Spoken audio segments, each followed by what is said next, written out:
So മറ്റൊരു പുതിയ ക്ലാസ്സിലേക്ക്, പുതിയൊരു പോയിന്റ് ഓഫ് ഡിസ്കഷനിലേക്ക് എല്ലാവർക്കും ഹൃദ്യമായ സ്വാഗതം. A warm welcome to the class. വളരെ ഹ്രസ്വമായിട്ട് സംസാരിക്കുന്നവരെ നമുക്ക് ഭയങ്കര ഇഷ്ടമാണ് അല്ലേ? അതുപോലെ കോംപ്ലക്സ് ആയിട്ടുള്ള കാര്യങ്ങളെ വെട്ടിച്ചുരുക്കി ലളിതമായിട്ട് അവതരിപ്പിക്കുന്നതും ഒരു കഴിവാണ്. ഒരുപക്ഷെ അരമണിക്കൂറിൽ കൂടിയേക്കാവുന്ന ഈ ഒരു ക്ലാസ് കൂടുവോന്നറിയില്ല. അങ്ങനെ ഈ ഒരു ക്ലാസ് നിങ്ങൾ എല്ലാവരും മുഴുവൻ സമയവും കാണുമോ എന്ന് ചോദിച്ചാൽ ഭയങ്കര ഡൗട്ട്ഫുൾ ആണ്. കാരണം നമുക്ക് ഏറ്റവും ഇഷ്ടം എല്ലാറ്റിന്റെയും ചുരുക്ക രൂപങ്ങളാണ്. ആ ചുരുക്ക രൂപങ്ങളെ കുറിച്ചാണ്, ചുരുക്കി പറയുന്നതിനെ കുറിച്ചാണ് ഇന്നത്തെ ക്ലാസ്സിൽ നമ്മൾ സംസാരിക്കാൻ പോകുന്നത്. നമ്മുടെ ഇന്നത്തെ ഡിസ്കഷൻ വൺ വേർഡ് സബ്സ്റ്റിറ്റ്യൂഷൻ അഥവാ വലിയൊരു സെന്റൻസിനെ ഒറ്റ വാക്കിൽ ചുരുക്കുക. എന്താണ് ആക്ച്വലി അവിടെ സംഭവിക്കുന്നത്? We are given a sentence. ആ സെന്റൻസിനെ ഒരു സിംഗിൾ വേർഡ് കൊണ്ട് സബ്സ്റ്റിറ്റ്യൂട്ട് ചെയ്യുക എന്നുള്ളതാണ് നമ്മുടെ task. And we have 4 options as well. വളരെ വ്യക്തിപരമായിട്ട് ചോദിക്കുകയാണെങ്കിലേ, ഇപ്പൊ SSC ഒരുപാട് ടൈപ്സ് ഓഫ് ചോദ്യങ്ങൾ ഉണ്ടല്ലോ. അപ്പൊ ആ ടൈപ്പിൽ ഏതാണ് എനിക്ക് ഇഷ്ടം എന്ന് ആരെങ്കിലും എന്നോട് ചോദിച്ചാൽ I would say it's one word substitution. കാരണം എന്താന്ന് വെച്ചാൽ സിസ്റ്റമാറ്റിക് ആയിട്ട് പഠിച്ച് വളരെ സ്ട്രോങ് ആയിട്ടുള്ള ഒരു പദശേഖരം നമുക്കുണ്ടെങ്കിൽ എഫക്റ്റീവ് ആയിട്ട് ടാക്കിൾ ചെയ്യാൻ പറ്റുന്ന ഒരു ടൈപ്പാണ് വൺ വേർഡ് സബ്സ്റ്റിറ്റ്യൂഷൻ. അതേപോലെ ഇത് അത്ര വലിയ ടൈം കൺസ്യൂമിങ്ങും അല്ല. നമ്മുടെ error spotting, fill in the blanks പോലെ വളരെ ഗഹനമായിട്ട് ചിന്തിക്കേണ്ട ആവശ്യമൊന്നുമില്ല. വിതിൻ സെക്കൻഡുകൾ കൊണ്ട് നമുക്ക് മാർക്ക് ബാഗ് ചെയ്യാൻ സാധിക്കും. ആ വൺ വേർഡ് സബ്സ്റ്റിറ്റ്യൂഷൻ എങ്ങനെ പഠിക്കാം, അല്ലെ കൃത്യമായിട്ടുള്ള ശക്തമായിട്ടുള്ള ഒരു പദശേഖരം എങ്ങനെ രൂപപ്പെടുത്തിയെടുക്കാം എന്നതിനെ പറ്റിയിട്ടുള്ള ട്രിക്സ് ആണ് ഇനി ഞാൻ സംസാരിക്കാൻ പോകുന്നത്. Just stay on the video, skip ചെയ്യാതെ. ഇനി അടുത്ത ഞാൻ സംസാരിക്കാൻ പോകുന്നത് I'm going to talk about the tricks. ഇപ്പം ചില കാര്യങ്ങൾ നമ്മൾ ശ്രദ്ധിച്ചാൽ നമ്മുടെ വൊക്കാബുലറി പഠനം ഭയങ്കര രസകരവും കോംപ്രഹെൻസീവ് ആവും. ഒന്നാമത്തെ കാര്യം, കാറ്റഗറൈസ് ചെയ്ത് പഠിക്കുക. നമ്മൾ ഈ കടയിലൊക്കെ പോയി മന്തി കഴിക്കുന്നത് പോലെ വലിച്ചുവാരി ഇങ്ങനെ റാൻഡംലി അവിടുന്ന് ഇവിടുന്നൊക്കെ എന്നാ പിന്നെ വൊക്കാബുലറി പഠിക്കാന്ന് വിചാരിച്ചു ഇഷ്ടം പോവാതിരി ഇങ്ങനെ പഠിക്കുന്നതല്ല. അതല്ല യഥാർത്ഥത്തിലുള്ള എഫക്റ്റീവ് ആയിട്ടുള്ള പഠനം. നിങ്ങൾ വൺ വേർഡ് സബ്സ്റ്റിറ്റ്യൂഷന് വേണ്ടി വൊക്കാബുലറി പഠിക്കുകയാണെന്നിരിക്കട്ടെ, കാറ്റഗറൈസ് ചെയ്ത് പഠിക്കുക. എങ്ങനെയാണ് പഠിക്കുന്നത് നമുക്ക് നോക്കാം.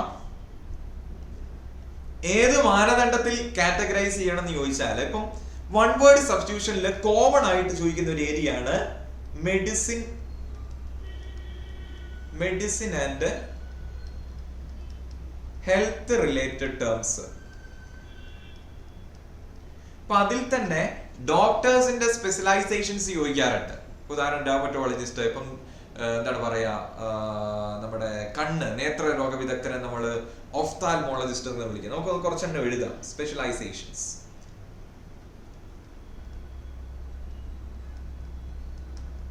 ഡെർമറ്റോളജിസ്റ്റ് ആരാണ്? സ്കിൻ ഡിസീസ് ട്രീറ്റ് ചെയ്യുന്നതാണ് അല്ലേ? അതുപോലെ കാർഡിയോളജിസ്റ്റ്, ആരെയാണ് കാർഡിയോളജിസ്റ്റ് എന്ന് വിളിക്കുന്നത്? ഹാർട്ട് ഡിസീസസ് ട്രീറ്റ് ചെയ്യുന്ന ആളെ അല്ലെ?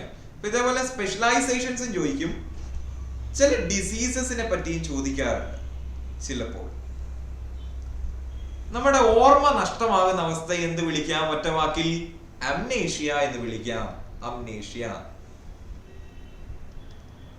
ലോസ് ഓഫ് മെമ്മറി ആണ്. Loss of memory. അതുപോലെ മെഡിസിനുമായിട്ട് ബന്ധപ്പെട്ട ചില ഡിപ്പാർട്ട്മെന്റ്സ്, ഉദാഹരണം സ്റ്റഡി ഓഫ് ഡിസീസസ് എന്ത് വിളിക്കും? പാത്തോളജി എന്ന് വിളിക്കും. പാത്തോളജി. ഇങ്ങനെ ഒറ്റ വാക്കിൽ ചുരുക്കാനും ആവശ്യപ്പെടാറുണ്ട് കേട്ടോ. പാത്തോളജി സ്റ്റഡി ഓഫ് ഡിസീസസ് ആണ്. ഇത് ഒരു കാറ്റഗറി. ഇതുമായിട്ട് ബന്ധപ്പെട്ട് ഇഷ്ടംപോലെ വാക്കുകൾ ചോദിക്കാറുണ്ട്. അപ്പം ഇതിങ്ങനെ ഒരു കാറ്റഗറി എഴുതി, ഒരു നോട്ട്ബുക്കിൽ ഒരു കാറ്റഗറി എഴുതിയിട്ട് സ്ഥിരമായിട്ട് ചോദിക്കുന്ന ഇത്തരം വേർഡ്സ് ഒന്ന് പഠിച്ചു വെക്കുക, പ്രത്യേകിച്ച് സ്പെഷ്യലൈസേഷൻസ് ഒക്കെ. അടുത്തത് വേണമെങ്കിൽ നമുക്കൊരു ഗ്രൂപ്പ് ഉണ്ടാക്കാൻ പറ്റുന്നത് കോമൺലി ചോദിച്ചതിന്റെ അടിസ്ഥാനത്തിൽ സോഷ്യൽ ആൻഡ് പൊളിറ്റിക്കൽ ടേംസ്. ഇതും ചോദിക്കാറുണ്ട്. ഉദാഹരണം നമ്മുടെ ബിഹേവിയറൽ ട്രെയ്റ്റ്സ് വെച്ചിട്ട് ഒരുപാട് സമൂഹത്തിലൊക്കെ ഇടപെട്ട് എല്ലാവരുമായിട്ട് നല്ല പരിചയവും നല്ല വർത്താനവും ഒക്കെ ഉള്ള ആൾക്കാരെ നമ്മൾ എന്ത് വിളിക്കും? എക്സ്ട്രോവേർട്ട് എന്ന് വിളിക്കും. സമൂഹത്തിൽ നിന്ന് ഉൾവലിഞ്ഞ് തൻ്റെതായിട്ടുള്ള സ്പേസിൽ നിന്ന് പ്രവർത്തിക്കുന്ന അല്ലെങ്കിൽ അത്തരത്തിലുള്ള ഒരു സാഹചര്യം ഇഷ്ടപ്പെടുന്ന ആൾക്കാരെ ഇൻട്രോവേർട്ട് എന്ന് വിളിക്കും, അല്ലെ? അത് സ്വഭാവത്തിന്റെ അടിസ്ഥാനത്തിലുള്ള തരംതിരിവാണ്. അങ്ങനെയും വൺ വേർഡ് സബ്സ്റ്റിറ്റ്യൂഷനിൽ ചോദിക്കാം. അതുപോലെ ആൾട്രൂയിസ്റ്റ്, കോമൺലി ചോദിക്കുന്നതാണ്. ആൾട്രൂയിസ്റ്റ് ആരെ വിളിക്കുന്നത്? someone who helps others, മറ്റുള്ളവരെ സഹായിക്കുന്ന സഹായ മനസ്കതയുള്ള ആൾക്കാരെയാണ് ആൾട്രൂയിസ്റ്റ് എന്ന് വിളിക്കാൻ പറ്റുക. Helps others. അതുപോലെ ഈ പൊളിറ്റിക്കൽ ടേംസിൽ ഈ ഫോംസ് ഓഫ് ഗവൺമെന്റ്, ഭരണവ്യവസ്ഥകൾ, അത് ഓരോന്നിന്റെയും പ്രത്യേകത അനുസരിച്ച് ടേംസിൽ മാറ്റമുണ്ട്. ഫോംസ് ഓഫ് ഗവൺമെന്റ് വളരെ സിമ്പിൾ ആയിട്ട് പറയുകയാണെങ്കിൽ ഡിക്റ്റേറ്റർഷിപ്പ് എന്താണ്? ഏകാധിപത്യം, അല്ലെ? ഒരാൾ മാത്രം പോളിസീസ് നടപ്പിലാക്കുന്ന ആ ഒരു സിസ്റ്റത്തെയാണ് ഡിക്റ്റേറ്റർഷിപ്പ് എന്ന് പറയാ. ഡെമോക്രസി, ഡെമോക്രസി എന്താണ്? റൂൾ ബൈ പീപ്പിൾ ആണ്, അല്ലെ? റൂൾ ബൈ പീപ്പിൾ ആണ് ഡെമോക്രസി. അതേപോലെ മൊണാർക്കി ഏത് സിസ്റ്റം ഓഫ് ഗവൺമെന്റ് ആണ്? Rule by a king or queen ആണ്. ഒരു രാജാവിനാലോ രാജ്ഞിയാലോ ഭരിക്കപ്പെടുന്ന ആ സിസ്റ്റത്തെ ഒരു മൊണാർക്കി എന്ന് വിളിക്കാം. അതാണ് പൊളിറ്റിക്കൽ ടേംസ് എന്നൊക്കെ പറയുന്നത്. അതുപോലെ ലാംഗ്വേജ് ടേംസ് ഉണ്ട്, ലാംഗ്വേജുമായിട്ട് ബന്ധപ്പെട്ട ടേംസ്. ഉദാഹരണം എപ്പോഴും ചോദിക്കുന്നതാണ് പോളിഗ്ലോട്ട്. പോളിഗ്ലോട്ട്, ഇവിടെ ഒരു ഗ്യാപ്പ് അറിയാതെ വന്നു പോയതാണ്, ഒരുമിച്ച് എഴുതുന്നതാണ് കേട്ടോ. പോളിഗ്ലോട്ട്, പോളി എന്ന വാക്കിന്റെ അർത്ഥം മെനി എന്നാണ്. ഗ്ലോട്ട് എന്ന് പറഞ്ഞ നമ്മുടെ തൊണ്ടയിലൊക്കെയുള്ള ഗ്ലോട്ട്. അപ്പൊ എന്തായിരിക്കും കണക്ട് ചെയ്ത്? മെനി ലാംഗ്വേജസ്, ഒരുപാട്. Who knows many languages? Polyglot knows many languages, ഒരുപാട് ഭാഷകൾ അറിയുന്ന ആളെയാണ് പോളിഗ്ലോട്ട് എന്ന് പറയുന്നത്. ഓക്കെ. എറ്റിമോളജി അതെന്താണ്?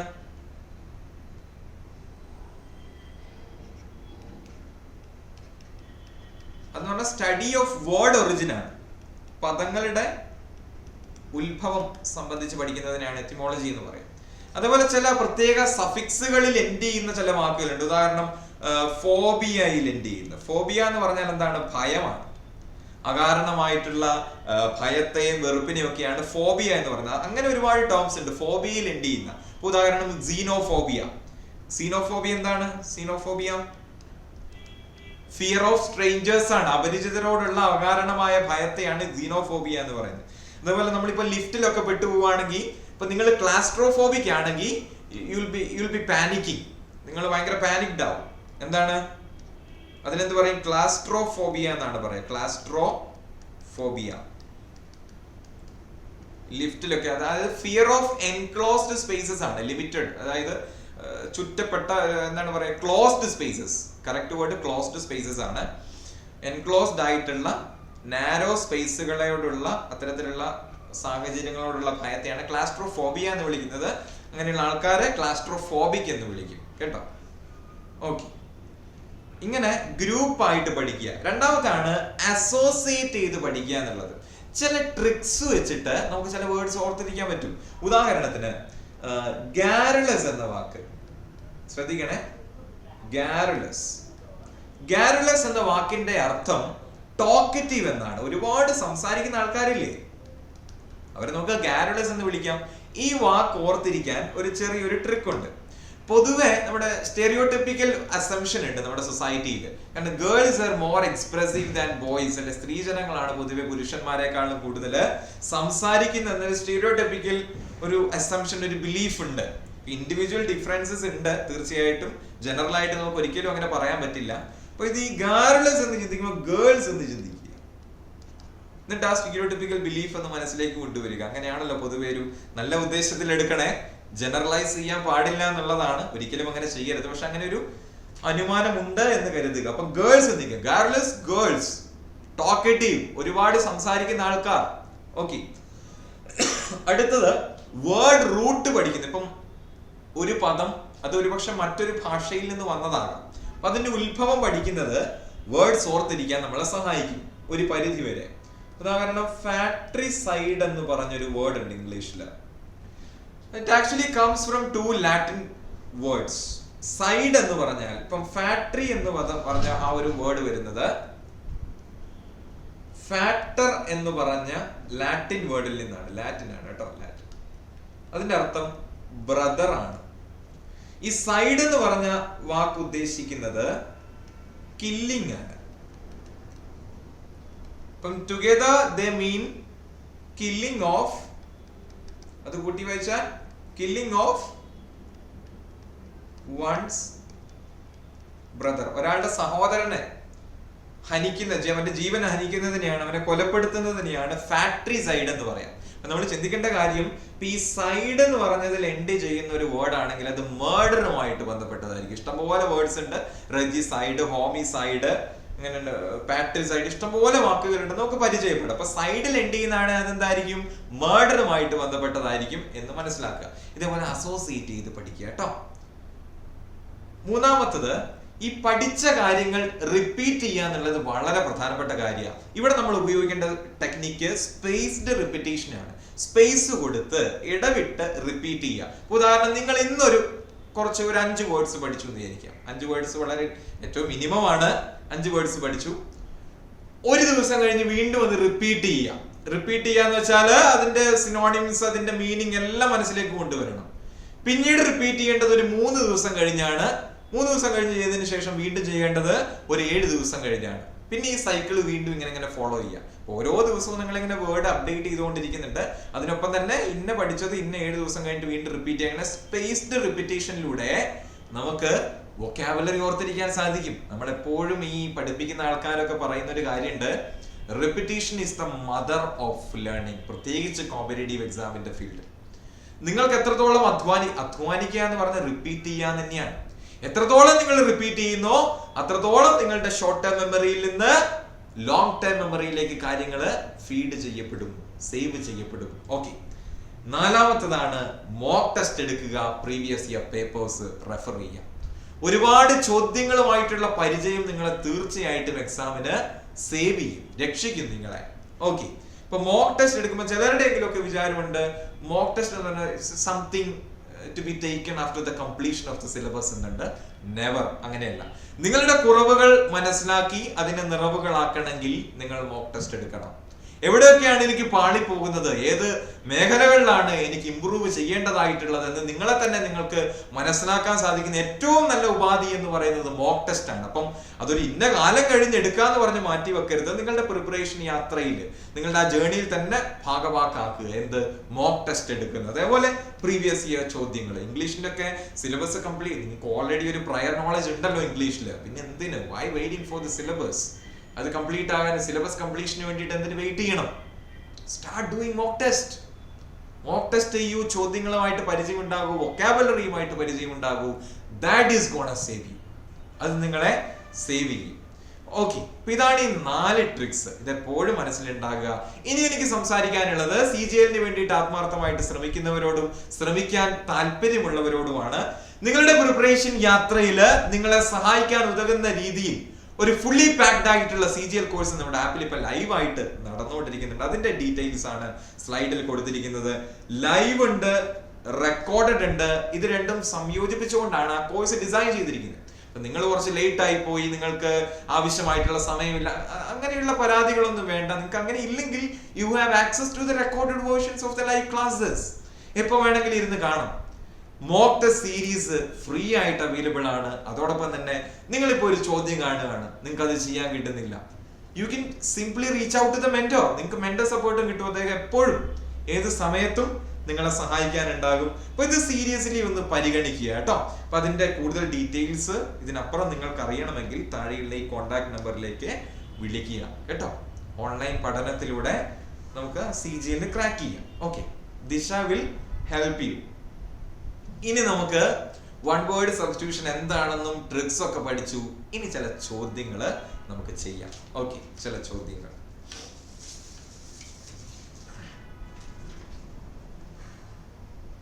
യെസ്, ഒന്നാമത്തെ ചോദ്യം, A hand writing that cannot be easily read is known as what?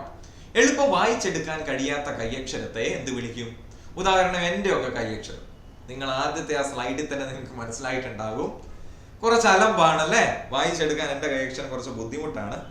സാരമില്ല, ഇപ്പൊ എല്ലാവർക്കും എല്ലാ കഴിവും ഉണ്ടാവണം നിർബന്ധമില്ലല്ലോ. ഓക്കെ, എൻ്റെ കൈയക്ഷരം പണ്ടുതൊട്ടേ ഞാൻ ഏറ്റവും കൂടുതൽ പഴി കേട്ടിട്ടുള്ളത് എൻ്റെ ബാഡ് ഹാൻഡ് റൈറ്റിംഗ് ആണ്. വായിച്ചെടുക്കാൻ പറ്റാത്തതിനെ നമ്മൾ ഇല്ലെജിബിൾ എന്നാണ് പറയുക. ഇല്ലെജിബിൾ എന്ന് പറഞ്ഞാൽ എന്താണ്? Something that cannot be red എന്നാണ്, വായിച്ചെടുക്കാൻ പറ്റാത്ത. അപ്പൊ അതിന്റെ നേരെ വിപരീത പദം എന്ന് പറയുന്നത് ലെജിബിൾ ആണ്. ലെജിബിൾ, ലെജിബിളിന്റെ മീനിങ് റീഡബിൾ എന്നാണ്. റീഡബിൾ, അതാണ് ലെജിബിൾ. ഇപ്പം ഇല്ലെന്ന് പറഞ്ഞ പ്രിഫിക്സിന്റെ അർത്ഥം നോട്ട് എന്നാണ്.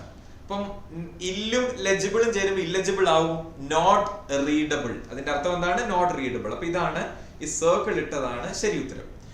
എലിജിബിൾ എന്താണ്? എലിജിബിൾ, എലിജിബിൾ, എലിജിബിളിന്റെ അർത്ഥം സ്യൂട്ടബിൾ ഫോർ സംതിങ് എന്നാണ്. എലിജിബിലിറ്റി എന്നൊക്കെ നമ്മൾ പറയാറില്ല. CGL എഴുതാനുള്ള എലിജിബിലിറ്റി എന്താണ്? ഗ്രാജുവേറ്റഡ് ആകുക എന്നുള്ളതാണ് അല്ലെ, ഏതെങ്കിലും ഒരു പെർട്ടിക്കുലർ സബ്ജക്റ്റില്. ഓക്കെ, സ്യൂട്ടബിൾ, യോഗ്യതയുള്ള. എഡിബിൾ എന്ന് പറഞ്ഞാൽ സേഫ് ടു ഈറ്റ് എന്നാണ്. അതായത് ഭക്ഷ്യയോഗ്യമായ ഏതൊന്നിനെയും നമുക്ക് എഡിബിൾ എന്ന് പറയാം. അപ്പൊ എഡിബിൾ ഓർത്തിരിക്കാൻ ഒരു ട്രിക്ക് ഉണ്ട്. എഡിബിൾ സമം ഈറ്റബിൾ എന്ന് ചിന്തിക്കുക. ഈറ്റബിൾ, എഡിബിൾ സമം ഈറ്റബിൾ. ലൂസിഡ് എന്ന് പറഞ്ഞ വാക്കിന്റെ അർത്ഥം ക്ലിയർ എന്നാണ്. ഒരു something that is easily understandable എന്ന മറ്റൊരു മീനിങ് കൂടി ഉണ്ട്. ക്ലിയർ, വളരെ വ്യക്തമായിട്ടുള്ള. It actually comes from the word lucidus. Lucidus എന്നാണ് ലാറ്റിനിൽ വായിക്കുക. അതിന്റെ അർത്ഥം, ഇത് ലാറ്റിൻ വേർഡ് ആണ്. ഈ ലാറ്റിൻ വേർഡിൽ നിന്നാണ് ലൂസിഡ് എന്ന ഇംഗ്ലീഷ് പദം വരുന്നത്. ഇതിന്റെ അർത്ഥം ക്ലിയർ ആയിട്ടുള്ള തന്നെയാണ്. ലൂസിഡസ്, ക്ലിയർ ആയിട്ടുള്ള. ഓക്കെ, അല്ലെ ബ്രൈറ്റ് എന്നൊക്കെയാണ്, പ്രകാശപൂരിതമായ എന്നൊക്കെയാണ് അർത്ഥം. അതിൽ നിന്ന് മറ്റൊരു ലാറ്റിൻ വേർഡ് കൂടി ഉണ്ട്. നമ്മളൊക്കെ കുളിക്കാൻ ഉപയോഗിക്കുന്ന ഒരു സോപ്പില്ലടാ, ലക്സ്. ലക്സ് എന്ന് പറഞ്ഞ ലാറ്റിനില് ലൈറ്റ് എന്നാണ് അർത്ഥം. ലൈറ്റ്, ലക്സ് സോപ്പിട്ട് കുളിച്ചാല് സ്കിന്നൊക്കെ ഭയങ്കര ബ്രൈറ്റ് ആവുന്നൊക്കെ എല്ലാവരും അവകാശപ്പെടുന്നേ. അങ്ങനെ ആവുമോ? ആവുമായിരിക്കും അല്ലെ, അറിയില്ല. അപ്പൊ ലക്സ്, ഈ രണ്ട് വാക്കുകളിൽ നിന്നാണ് ലൂസിഡ് എന്ന വാക്ക് വരുന്നത്. അപ്പൊ അതിന്റെ അർത്ഥം ക്ലിയർ ആണ്. അപ്പൊ ഇതിന്റെ ശരി ഉത്തരം ഇല്ലെജിബിൾ ആണ്. രണ്ടാമത്തെ ചോദ്യത്തിലേക്ക് നമുക്ക് പോകാം. A person who loves mankind and works for their welfare. മാനവരാശിയെ സ്നേഹിക്കുകയും വളരെ അനുഭാവപൂർവ്വം മറ്റുള്ളവരെ പരിഗണിക്കുകയും അവരുടെ വെൽഫെയറിന് വേണ്ടി പ്രവർത്തിക്കുകയും ചെയ്യുന്ന ഒരുപാട് ചാരിറ്റി ഒക്കെ ചെയ്യുന്ന ആൾക്കാരെ നമ്മൾ വിളിക്കുക ഫിലാന്ത്രോപിസ്റ്റ് എന്നാണ്. ഫിലാന്ത്രോപിസ്റ്റ്. ഈ ഒരു സെന്റൻസിനെ ഒറ്റ വാക്കിൽ നമുക്ക് ഫിലാന്ത്രോപിസ്റ്റ് എന്ന് പറയാം. ഇപ്പൊ നമുക്ക് ഈയിടെ നമ്മുടെ നിന്ന് വിട്ടുപിരിഞ്ഞു പോയ രത്തൻ ടാറ്റ, അദ്ദേഹം വലിയൊരു ഫിലാന്ത്രോപിസ്റ്റ് ആണ്. ഒരുപാട് ചാരിറ്റി പ്രവർത്തനങ്ങൾ, അദ്ദേഹത്തിന്റെ സമ്പത്തിന്റെ ഒരു സിംഹഭാഗം മാറ്റിവെച്ചത് ചാരിറ്റിക്ക് വേണ്ടിയിട്ടാണെന്ന് നമുക്കറിയാമല്ലോ. ഫിലാന്ത്രോപിസ്റ്റ് എന്ന് ആലോചിക്കുമ്പോൾ നമുക്ക് രത്തൻ ടാറ്റയുടെ മുഖം മനസ്സിൽ ആലോചിക്കാം കേട്ടോ. ഓക്കെ, ഫിലാന്ത്രോപിസ്റ്റ്. അപ്പൊ ഇത് വരുന്നത് ഗ്രീക്കിൽ നിന്നാണ്. ഫീലിയ എന്ന ഗ്രീക്ക് വേർഡിൽ നിന്നാണ് ഫിൽ എന്ന ഈ ഒരു വാക്ക് വരുന്നത്, ഈ ഒരു ഭാഗം വരുന്നത്. അതിന്റെ അർത്ഥം ലവ് എന്നാണ്. ഈ ആന്ത്രോപിസ്റ്റ് കാണുന്നില്ല. ഇപ്പൊ ആന്ത്രോപോസ് എന്നത് ഗ്രീക്ക് വേർഡ് ആണ്. മീനിങ് മനുഷ്യ, ഹ്യൂമൻസ് എന്നാണ്. ഹ്യൂമൻസ് എന്നാണ് ആന്ത്രോപോസിന്റെ അർത്ഥം. അതിൽ നിന്ന് ഒരുപാട് ടേംസ് വരുന്നുണ്ട്. ഇപ്പം ആന്ത്രോപോളജി, നരവംശ ശാസ്ത്രം, മനുഷ്യന്മാരുടെ ഒറിജിൻ അല്ലെ, എത്നിസിറ്റി ഒക്കെ പഠിക്കുന്നതാണ് ആന്ത്രോപോളജി. കണ്ടോ, ആന്ത്രോപിസ്റ്റ്. ലവ് ഫോർ മാൻകൈൻഡ് എന്നാണ് അതിന്റെ മീനിങ്. നീ ആ ചെയ്യുന്ന പ്രവൃത്തിയെ യെസ് മിസ് ആന്ത്രോപ്പ്, ഇവിടെയും ആന്ത്രോപ്പ് വന്നിട്ടുണ്ട് അല്ലെ, കാണാൻ പറ്റും. യെസ്, നീ ആ ചെയ്യുന്ന പ്രവൃത്തിയെ ഫിലാന്ത്രോപ്പി എന്നാണ് പറയാ. That means charity. ഇനി ഫില്ലിൽ തുടങ്ങുന്ന മറ്റൊരു വാക്കാണ് ഫിലോസഫർ. ഇതും ഏതാണ്ട് ഇതേപോലെ തന്നെയാണ്. ഫില്ല് വരുന്നത് ഈ ഫീലിയ എന്ന ഗ്രീക്ക് വേർഡിൽ നിന്നാണ്. ഫീലിയയുടെ അർത്ഥം ലവ് എന്നാണ്. ആ ഗ്രീക്ക് വേർഡിൽ നിന്നാണ് ഫിൽ എന്ന ഒരു ഭാഗം വരുന്നത്.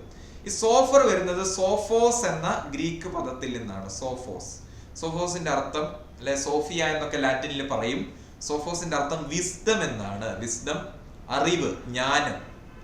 നോക്കൂ, ലവർ ഓഫ് വിസ്ഡം, തത്വജ്ഞാനി എന്നാണ് ഫിലോസഫറിന്റെ അർത്ഥം. ലവർ ഓഫ് വിസ്ഡം എന്നാണ് അതിന്റെ ലിറ്ററൽ മീനിങ് എന്ന് പറയുന്നത്. നമ്മൾ തത്വചിന്തകനെയാണല്ലോ ഫിലോസഫർ എന്ന് പറയുന്നത്, അറിവിനെ ഇഷ്ടപ്പെടുന്ന ആളെന്നാണ്.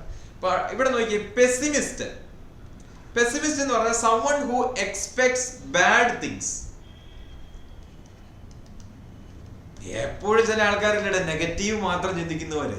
ട്രെയിനിൽ കയറിയ ട്രെയിൻ പാളം തെറ്റുവോ, ഫ്ലൈറ്റിൽ കയറിയ അത് എഞ്ചിൻ കട്ടാവോ, അങ്ങനെയൊക്കെ ചിന്തിക്കുന്ന ആൾക്കാരില്ലേ. Always thinking about negative things. അവരെ നമുക്ക് എന്ത് വിളിക്കാം? പെസിമിസ്റ്റ് എന്ന് വിളിക്കാം. അതിന്റെ ഓപ്പോസിറ്റ് ആണ് ഓപ്റ്റിമിസ്റ്റ്. ഓപ്റ്റിമിസ്റ്റ് എന്താ മീനിങ് എന്നറിയോ? ശുഭാപ്തി വിശ്വാസമുള്ള, എല്ലാം നന്നായി വരും, പോസിറ്റീവ് തിങ്സ് മാത്രം ആലോചിക്കുന്ന ആളെയാണ് ഓപ്റ്റിമിസ്റ്റ് എന്ന് വിളിക്കുക. ഇവിടെ ഒരു വേർഡ് കാണുന്നില്ലേ? മിസോജിനിസ്റ്റ്. മിസോജിനിസ്റ്റ് മിസോജിനിസ്റ്റ് എന്ന് പറഞ്ഞാൽ സ്ത്രീ വിരോധി എന്നർത്ഥം. സ്ത്രീ വിരോധി. ചില കല്യാണം ഒന്നും കഴിക്കാതെ സിംഗിൾ ആയിട്ട് നടക്കുന്ന ആൾക്കാരോട് എന്താ കല്യാണം കഴിക്കാതെ എന്നൊക്കെ ചോദിക്കുമ്പോൾ അവർ പറയും, ഞാനൊരു ബേസിക്കലി ഒരു മിസോജിനിസ്റ്റ് ആണെന്നൊക്കെ അഭിമാനത്തോടെ പറയുന്നത്. സ്ത്രീ വിരോധി വെറുതെ പറഞ്ഞാണ് കേട്ടോ, വെറുതെ പറഞ്ഞതാണേ. Okay, don't take it in to heart. Miso എന്ന് പറഞ്ഞാല് മിസോസ് എന്ന വാക്കിൽ നിന്നാണ്, എന്ന ഗ്രീക്ക് വാക്കിൽ നിന്നാണ് വരുന്നത്. അതിന്റെ അർത്ഥം ഹേറ്റ്രഡ് അഥവാ വിരോധം എന്നാണ്. വിരോധം. ഈ ജിനിസ്റ്റ് എന്ന വാക്ക് വരുന്നത് ഗിനെ എന്ന വാക്കിൽ നിന്നാണ്. അതൊരു ഗ്രീക്ക് വേർഡാണ്. അതിന്റെ അർത്ഥം വുമൺ. കണ്ടോ, മിസോസ് എന്ന അല്ലെങ്കിൽ ഗിനെ എന്ന രണ്ട് വാക്കുകൾ, രണ്ട് ഗ്രീക്ക് വേർഡ് ആണ്. മിസോസിന്റെ അർത്ഥം ഹേറ്റ്രഡ് എന്നാണ്. അപ്പൊ മിസോ എന്നൊക്കെ തുടങ്ങുന്ന എപ്പോഴും വിരോധം അല്ലെങ്കിൽ വിദ്വേഷം ഇതുമായിട്ട് ബന്ധപ്പെട്ട ഒരു ടേം ആയിരിക്കും മിസോയിൽ തുടങ്ങുന്നത്. ഓക്കെ, അത് ശ്രദ്ധിക്കുക. ഇവിടെയും മിസോയിൽ തുടങ്ങുന്ന ഒരു വാക്കുണ്ട്, മിസ്സിൽ തുടങ്ങുന്ന. ഓക്കെ, ഗൈനെ, ഗിനെ, ഗിനയിൽ നിന്നാണ് വുമൺ. അപ്പം സ്ത്രീ വിരോധി എന്നാണ്. someone who hates women. ഇവിടെ ഒരു വാക്ക് കാണാം, മിസാന്ത്രോപ്പ്. മിസാന്ത്രോപ്പ് ഇതേപോലെ തന്നെ മിസോസ് എന്ന വാക്കിൽ നിന്നാണ് ഈ മിസ് എന്ന ഭാഗം വരുന്നത്. ഇത് ആന്ത്രോപ്പ് ആണ്. ആന്ത്രോപോസ് എന്ന വാക്കിൽ നിന്നാണ് വരുന്നത്. നമ്മൾ ഓൾറെഡി കണ്ടു anthropos, human.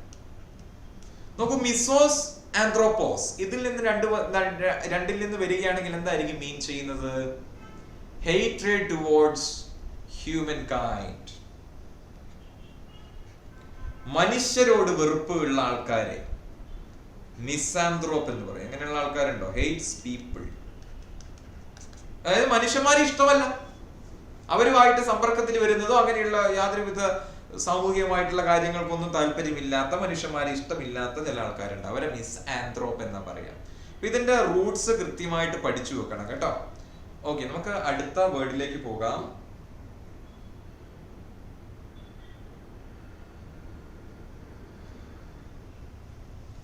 A person who loves books. പുസ്തകപ്പുഴു എന്നൊക്കെ നമ്മൾ തമാശ രൂപേണ പറയാറില്ലേ? പുസ്തകങ്ങളെ സ്നേഹിക്കുന്ന ആളെ നമ്മൾ എന്താ വിളിക്കുക?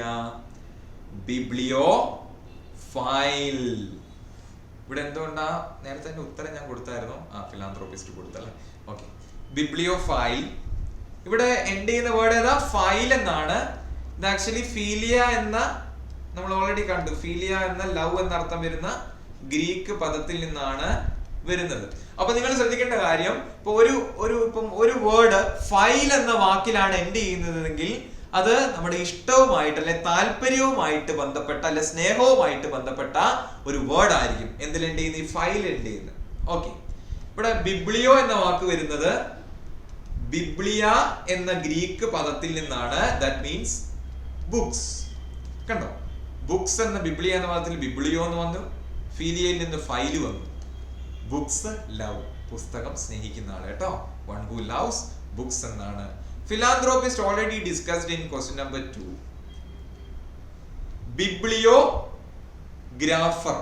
Biblio grapher. ഇവിടെ ബിബ്ലിയോ എന്ന് വരുന്ന വാക്ക് ബിബ്ലിയയിൽ നിന്നാണ്, ബുക്കാണ്. ഈ ബിബ്ലിയ എന്ന ഗ്രീക്ക് പദത്തിൽ നിന്ന് വന്ന വളരെ പ്രസിദ്ധമായിട്ടുള്ള ഒരുപാട് കോപ്പീസ് അച്ചടിക്കപ്പെട്ടിട്ടുള്ള ഒരു മതഗ്രന്ഥമാണ് ബൈബിൾ എന്നുള്ളത്. ബൈബിൾ അതിന്റെ റൂട്ട് വേർഡ് എന്ന് പറഞ്ഞാൽ ബിബ്ലിയ ആണ് കേട്ടോ. അപ്പൊ അതും കൂടി മനസ്സിലാക്കുക. ഇപ്പൊ ഗ്രാഫർ എന്നൊരു വേർഡ് നിങ്ങൾക്ക് കാണാം, ഗ്രാഫർ. ഇത് ആക്ച്വലി ഗ്രാഫോ എന്ന ഗ്രീക്ക് വേർഡിൽ നിന്നാണ് വരുന്നത്. ദാറ്റ് മീൻസ് ടു റൈറ്റ് എന്നാണ്. ടു റൈറ്റ് എന്നാണ് അതിന്റെ മീനിങ്. Yes, ഗ്രാഫോ, right meaning. അപ്പം ഇവിടെ ശ്രദ്ധിക്കേണ്ട കാര്യം, ഏതെങ്കിലും ഒരു വാക്ക് ഗ്രാഫറിലാണ് എൻഡ് ചെയ്യുന്നതെങ്കിൽ അതൊന്നെങ്കിൽ കലയുമായിട്ട് ബന്ധപ്പെട്ടതായിരിക്കും, അല്ലെങ്കിൽ എഴുത്തുമായിട്ട് ബന്ധപ്പെട്ടതായിരിക്കും. ഇഷ്ടംപോലെ ഉണ്ട് അല്ലെ. Stenographer, cartographer. കാർട്ടോഗ്രാഫർ ആരാ? Cartographer, one who compiles, edit ഒക്കെ ചെയ്യുന്ന, എഡിറ്റ് എന്ന് കൊടുക്കാം. കമ്പൈൽ എന്ന വാക്കിനേക്കാളും കുറച്ചുകൂടി നല്ല എഡിറ്റ് ആണ്. One who edits maps. Map ഒക്കെ തയ്യാറാക്കുന്ന ആൾക്കാരെയാണ് കാർട്ടോഗ്രാഫർ എന്ന് പറയുന്നത്. അതുപോലെ സ്റ്റെനോഗ്രാഫർ ഉണ്ട്, ഫോട്ടോഗ്രാഫർ ഉണ്ട്. അതൊക്കെ കലയും എഴുത്തുമായിട്ട് ബന്ധപ്പെട്ട വാക്കുകളാണ്. ഇവിടെ ബിബ്ലിയോഗ്രാഫർ എന്ന് പറഞ്ഞാല് someone who writes about books. ബുക്കുകളെ പറ്റി എഴുതുന്ന ആളെയാണ് ബിബ്ലിയോഗ്രാഫർ എന്ന് പറയുന്നത്. ഇതിന്റെ ശരിയുത്തരം ബിബ്ലിയോഫൈൽ ആണ് ഈ ചോദ്യത്തിന്റെ. നമുക്ക് മറ്റു കാര്യങ്ങളും കൂടി നോക്കണല്ലോ. ലെക്സിക്കോഗ്രാഫർ. ഇവിടെ ലെക്സിക്കോ എന്ന വേർഡ് വരുന്നത് ലെക്സിക്കോസ് എന്ന ഗ്രീക്ക് വേർഡിൽ നിന്നാണ്. ദാറ്റ് മീൻസ് വേർഡ് എന്നാണ് അതിന്റെ അർത്ഥം, വാക്കെന്നാണ് ഈ ലെക്സിക്കോസ് എന്ന ഗ്രീക്ക് പദത്തിന്റെ അർത്ഥം. അതിൽ നിന്നാണ് ലെക്സിക്കോ എന്ന വാക്ക് വരുന്നത്. ഇപ്പം ലെക്സിക്കോൺ എന്നൊക്കെ നമ്മൾ പറയാറുണ്ട് അല്ലെ. ലെക്സിക്കോൺ, ഡിക്ഷണറിക്കൊക്കെ ലെക്സിക്കോൺ എന്ന് പറയാറുണ്ട്. യെസ്, ഇവിടെ ഗ്രാഫറിലാണ് ചെയ്യുന്നത്. അപ്പം വേർഡ് എഴുതുന്ന ആള് ലെക്സിക്കോഗ്രാഫർ എന്ന് പറഞ്ഞാൽ വൺ. ലെക്സിക്കോൺ എന്ന് പറഞ്ഞാൽ ഡിക്ഷണറിക്ക് പറയാറുണ്ടെന്ന് മനസ്സിലാക്കുക. അപ്പം one who writes dictionaries. Dictionary റൈറ്ററിനെയാണ് നമ്മൾ എന്ത് പറയാ? ലെക്സിക്കോഗ്രാഫർ എന്ന് പറയാം. യെസ്, ഇപ്പൊ നാലാമത്തെ ചോദ്യത്തിലേക്ക് കടക്കാം.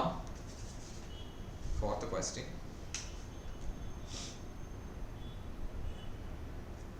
A remedy for all diseases. എല്ലാ രോഗങ്ങൾക്കുമുള്ള പ്രതിവിധി. റെമഡി എന്ന് പറഞ്ഞ പ്രതിവിധി എന്നാണ് കേട്ടോ, മരുന്ന് എന്നൊക്കെയാണ്. അതിന്റെ ഉത്തരം പാനസിയ എന്നാണ്. പാനസിയ, റെമഡി ഫോർ ഓൾ ഡിസീസസിന്റെ അർത്ഥം പാനസിയ എന്നാണ്. യൂണിവേഴ്സൽ റെമഡി എന്നാണ്. യൂണിവേഴ്സൽ റെമഡി, സാർവത്രികമായിട്ടുള്ള പ്രതിവിധി, ഏതിനും പോകും. ഇവിടെ നോക്കിക്കേണ്ട, പാനിലാണ് തുടങ്ങുന്നത്. നമ്മൾ പാൻ ഇന്ത്യൻ സിനിമ എന്നൊക്കെ നമ്മൾ പറയാറില്ലേ. വലിയൊരു പാൻ ഇന്ത്യൻ സിനിമ ഈ മാസം റിലീസ് ആവുന്നുണ്ട്, എംപുരാൻ അല്ലെ. പാൻ ഇന്ത്യൻ സിനിമകളുടെ ഒരു കാലഘട്ടമാണല്ലോ. പാൻ എന്ന് പറഞ്ഞ ഓൾ എന്നാണ് അർത്ഥം. All.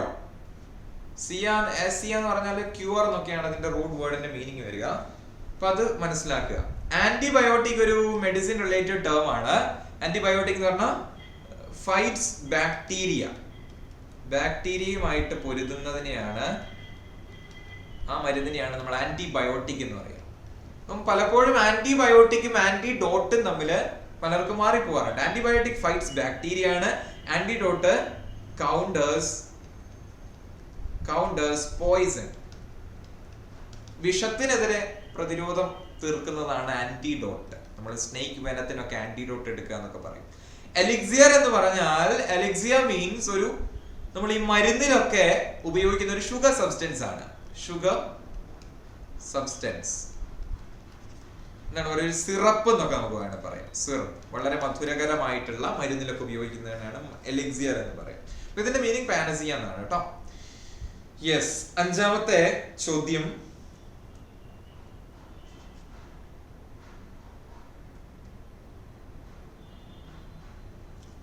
An inscription on a tombstone written in memory of the deceased. Deceased എന്ന് പറഞ്ഞാൽ ഇവിടെ അർത്ഥം മരിച്ചുപോയ ഒരാളെന്നാണ്. മരിച്ചുപോയ ഒരാളുടെ ഓർമ്മ പുതുക്കിക്കൊണ്ട് അദ്ദേഹത്തിന്റെ കല്ലറയിങ്കൽ എഴുതുന്ന ആ എഴുത്തിന്, ഇൻസ്ക്രിപ്ഷൻ എഴുത്താണ് എഴുത്ത്. നമ്മൾ ഈ ചിലര് മരിച്ചിട്ട് വലിയൊരു സ്ലാബ് പോലെ ഇങ്ങനെ വെക്കും അല്ലെ, അതിനെയാണ് ടോം സ്റ്റോൺ എന്ന് പറയാം. കല്ലറയുടെ മുകളിൽ ഇങ്ങനെ മാർബിളിലൊക്കെ പണിത് തീർത്ത ഒരു ചെറിയൊരു സ്ട്രക്ചർ.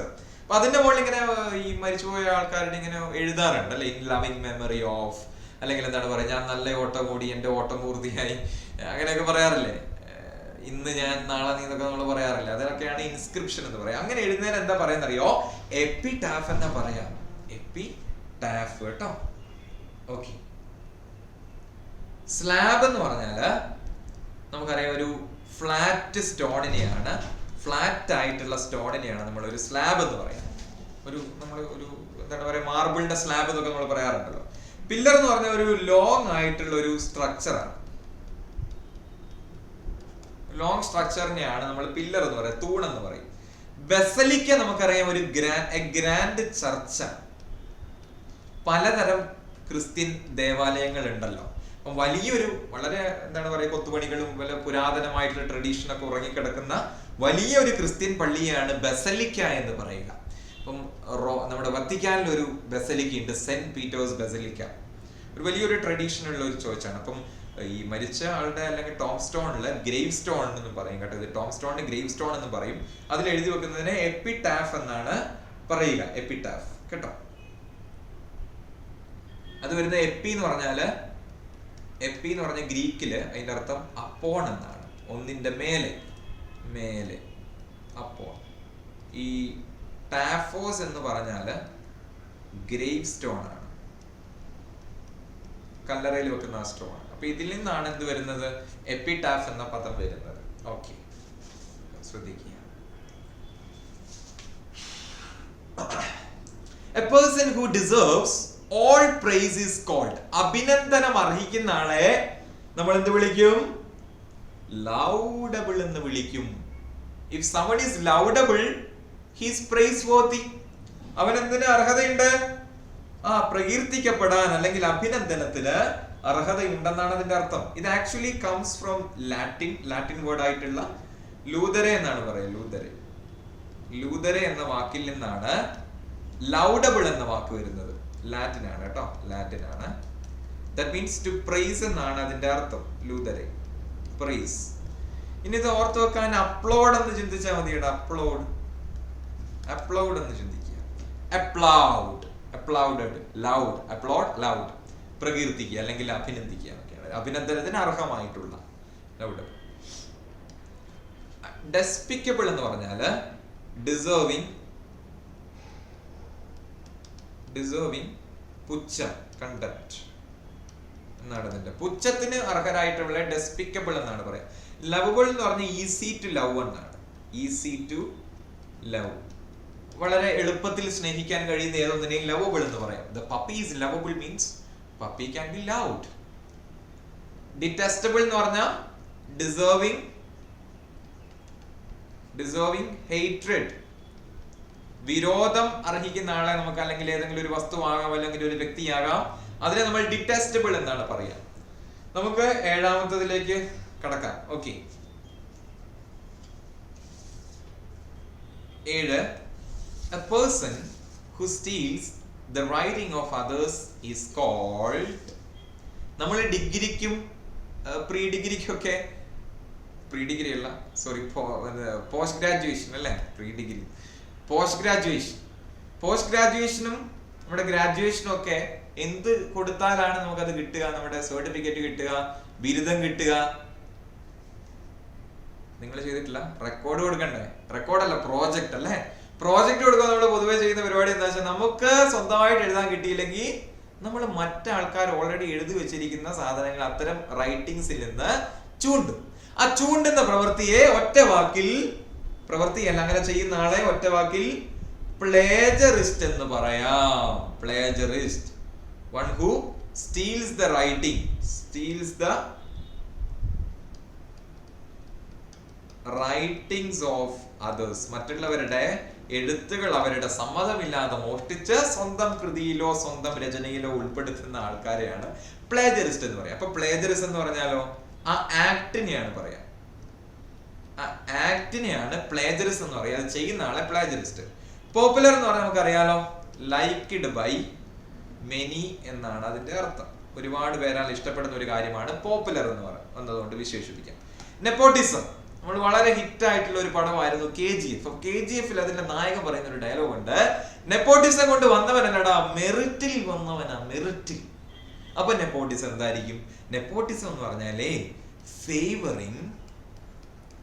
ഫേവറിങ് റിലേറ്റീവ്സ് എന്നാണ്. ഈ എസ്പെഷ്യലി ഇൻ ജോബ്സ്, പ്രത്യേകിച്ച് ജോലി കാര്യത്തിലൊക്കെ ബന്ധുക്കളെ ഫേവർ ചെയ്യുന്ന, അപ്പൊ അവരെ സഹായിക്കുന്ന, അപ്പം ബന്ധമുള്ളത് കൊണ്ട് മാത്രം, പ്രത്യേകിച്ച് ഒരു മെറിറ്റിന്റെ അടിസ്ഥാനത്തിലല്ലാതെ മറ്റുള്ളവരെ ഫേവർ ചെയ്യുന്നത്, ആ പ്രവൃത്തിയാണ് നെപ്പോട്ടിസം എന്ന് പറയാ. നെപ്പോട്ടിസം, ഫേവർ ചെയ്യാ കേട്ടോ. ഓക്കെ, അടുത്തത് വൺ ഹൂ ഡെസേർട്ട്. ഇവിടെ ഡെസേർട്ട് എന്ന് പറഞ്ഞാൽ അബാൻഡൻ എന്നാണ് അർത്ഥം, ഉപേക്ഷിക്കുക. Okay, abandon his religion is called. ഒരാളുടെ മതവും മതത്തിന്റെ വിശ്വാസത്തിന്റെ ആ ചട്ടക്കൂടുകളിൽ നിന്ന് എസ്കേപ്പ് അടിക്കുന്ന ആളെ എന്ത് വിളിക്കും? മതം ഉപേക്ഷിച്ചു പോകുന്ന ആളെ നമ്മൾ അപ്പോസ്റ്റേറ്റ് എന്നാണ് വിളിക്കുക. അപ്പോസ്റ്റേറ്റ്, ഇതാണ് ശരി ഉത്തരം. അപ്പോസ്റ്റേറ്റ്. ഒരാൾ അപ്പോസ്റ്റേറ്റ് ആണെന്ന് പറഞ്ഞാൽ അയാൾ ഒരുപക്ഷെ അദ്ദേഹത്തിന്റെ മതം ഉപേക്ഷിച്ച് പുറത്തു പോയ ഒരാളായിരിക്കാം. ഇപ്പൊ എന്താ ഡെസേർട്ടർ എന്ന് പറഞ്ഞാൽ? ഡെസേർട്ടർ എന്ന് പറഞ്ഞാൽ someone who leaves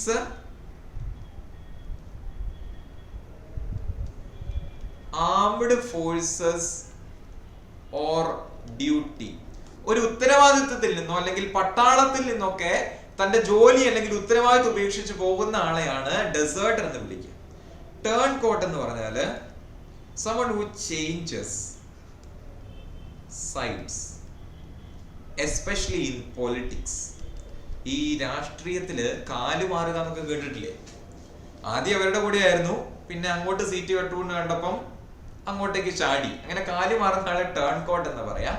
ഫെനാറ്റിക് എന്ന് പറഞ്ഞാൽ റിലീജിയസ് ഫെനാറ്റിക് എന്ന് പറയാറുണ്ട്. Overly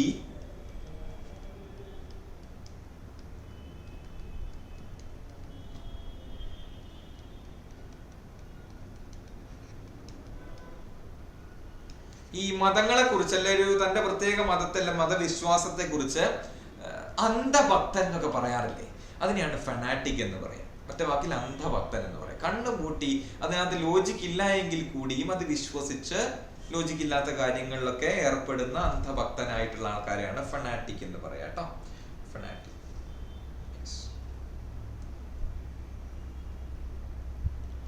A man who has the qualities of a woman. സ്ത്രൈന്യ സ്വഭാവം കൂടുതലുള്ള ഒരു പുരുഷനെ നമ്മൾ എഫിമിനേറ്റ് എന്നാണ് വിളിക്കുക. എഫിമിനേറ്റ്. കണ്ടോ? ഫെം കണ്ടോ? അതിൽ തന്നെ ഉണ്ടല്ലേ എഫിമിനേറ്റ്. അതിന്റെ മീനിങ് ആണ് a man who has the qualities of a woman. സ്ത്രൈന്യ സ്വഭാവം, സ്ത്രീകളുടെ സ്വഭാവം കൂടുതലുള്ള ആണുങ്ങൾ. മാച്ചോ എന്ന് പറഞ്ഞാൽ അതിന്റെ നേരെ ഓപ്പോസിറ്റാ. മാച്ചോ എന്ന് പറഞ്ഞാൽ എക്സ്ട്രീംലി മസ്കുലിൻ എന്നാണ് കേട്ടോ. എക്സ്ട്രീംലി മസ്കുലിൻ എന്നാണ്. ഭയങ്കര എന്താണ് പറയുക, ഓവർ പുരുഷത്വം കാണിക്കുന്ന ആൾക്കാരില്ലേ, ഭയങ്കര അഗ്രസീവ് ആയിട്ട് പെരുമാറുന്നു. പൊതുവെ പുരുഷന്മാരെ പറ്റിയിട്ടുള്ള ഒരു കാഴ്ചപ്പാട് എന്താണ്? കരയരുത്, സ്ട്രോങ് ആയിട്ട് നിൽക്കണം, അങ്ങനെയൊക്കെ അല്ലേ? ദേഷ്യപ്പെടണം, അഗ്രസീവ് ആകണം, അങ്ങനെ അത്തരം സൊസൈറ്റി ആവശ്യപ്പെടുന്ന പുരുഷന്റേതായിട്ടുള്ള ചില ട്രെയ്റ്റ്സ് ഉണ്ട്. അത് ഓവർലി എക്സ്പ്രസ് ചെയ്യുന്ന ആൾക്കാരെയാണ് മാച്ചോ എന്ന് വിളിക്കുക. ഫിസിക് എന്ന് പറഞ്ഞാൽ ഒരു സ്ട്രക്ചറാണ്, ബോഡി സ്ട്രക്ചറാണ്. അതറിയാമോ? ഫിസിക്, നല്ല ഫിസിക് ഉണ്ടാക്കി എടുക്കണം എന്നൊക്കെ ജിമ്മിൽ പോകുന്നവരൊക്കെ എപ്പോഴും പറയാറുണ്ട് അല്ലെ? They keep saying. Yes. ആൻഡ്രോജനസ് എന്ന് പറഞ്ഞാൽ both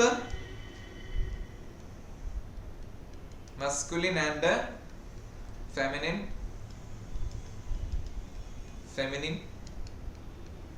qualities.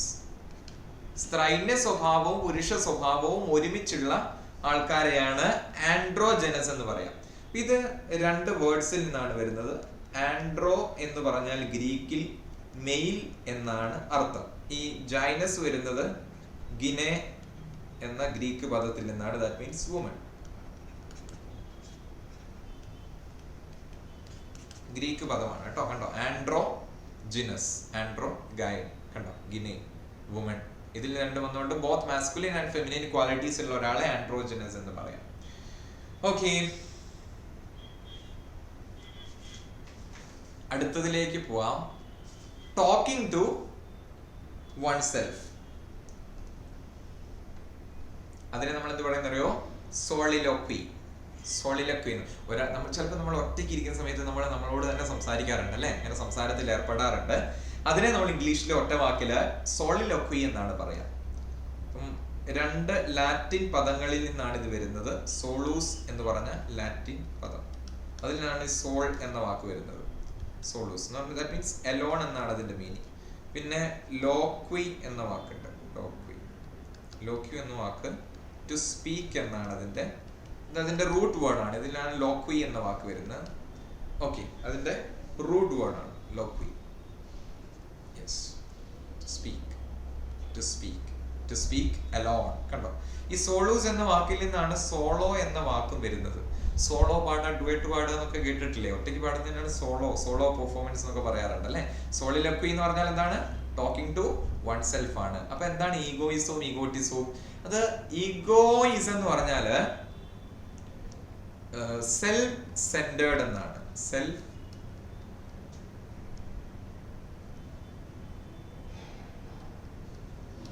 സെൽഫ് സെന്റേർഡ് എന്നാണ്. അതായത് എപ്പോഴും എന്താണ്, ഏത് കാര്യത്തിനും പ്രയോറിറ്റി ആർക്കായിരിക്കും? എനിക്ക് തന്നെയായിരിക്കും. അങ്ങനെ ചിന്തിക്കുന്ന ആ ഒരു ചിന്താധാരയാണ് ഈഗോയിസം എന്ന് പറയാം. അപ്പൊ എന്താണ് ഈഗോട്ടിസം? ഈഗോ എന്ന് പറഞ്ഞ സെൽഫ് എന്നാണ് കേട്ടോ. ഈഗോ എന്ന് പറഞ്ഞാൽ എന്താണ്? സെൽഫ് എന്നാണ്. ഈഗോട്ടിസവും ഏതാണ്ട് അതുപോലെ തന്നെയാണ്. പക്ഷെ ഇവിടെ എന്താ പ്രശ്നം എന്ന് വെച്ചാൽ കുറച്ചും കൂടി ലൗഡാണ്. അതായത് എല്ലാ കാര്യങ്ങളിലും സ്വയം പുകഴ്ത്തുക, ബോസ്റ്റ് ചെയ്യുക.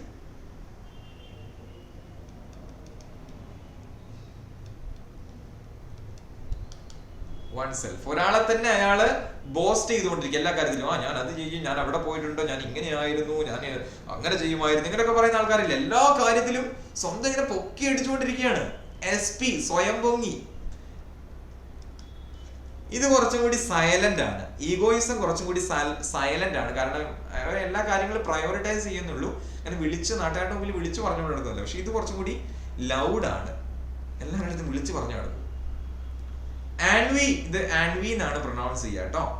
ആൻവിന്റെ അർത്ഥം ബോർഡം എന്നാണ്. എക്സ്ട്രീം ബോർഡം അല്ലെ തളർച്ച, ഇതൊക്കെയാണ് ആൻവിന്റെ അർത്ഥം. എൻവൈ എന്നല്ല, ആൻവി എന്നാണ് ഇത് വായിക്കുക കേട്ടോ. ഓക്കെ, അടുത്തത് self interest is the primary motivation ആണ് egoism.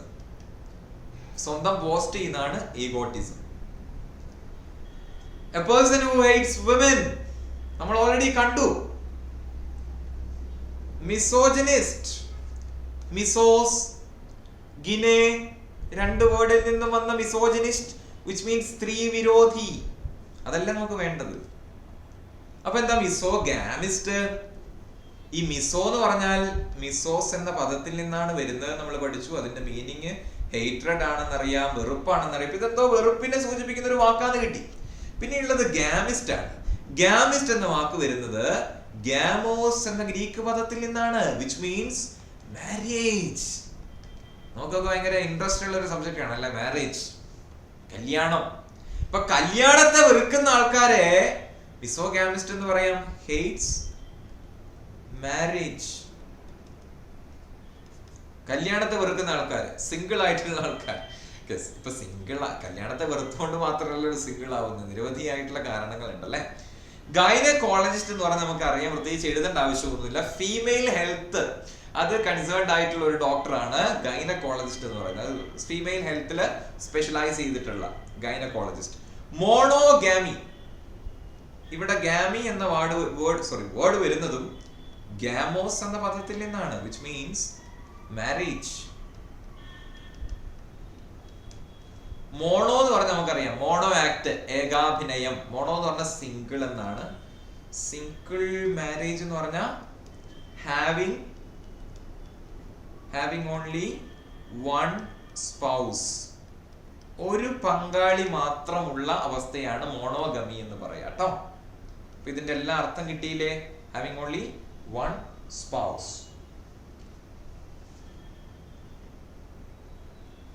That which is outdated or out of use or fashion.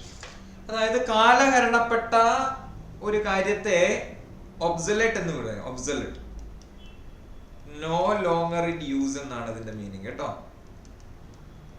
ഒബ്സൊലേറ്റ് എന്ന് പറഞ്ഞാൽ കാലഹരണപ്പെട്ട, ഔട്ട്ഡേറ്റഡ് ആയിട്ടുള്ള. മോഡേൺ എന്ന് പറഞ്ഞാൽ നമുക്കറിയാം ന്യൂ എന്നാണ്. ടിപ്പിക്കൽ എന്ന് പറഞ്ഞാൽ നമ്മൾ ടിപ്പിക്കൽ മലയാളിയുടെ സ്വഭാവം അല്ലെങ്കിൽ ടിപ്പിക്കൽ എക്സാമ്പിൾ എന്നൊക്കെ നമ്മൾ പറയാറില്ലേ, കോമൺ എന്നാണ് കേട്ടോ, കോമൺ എന്നാണ് അതിന്റെ മീനിങ്. അടുത്തത് ഹോമോജിനസ് ആണ്. ഹോമോജനസ് എന്ന് പറഞ്ഞാല്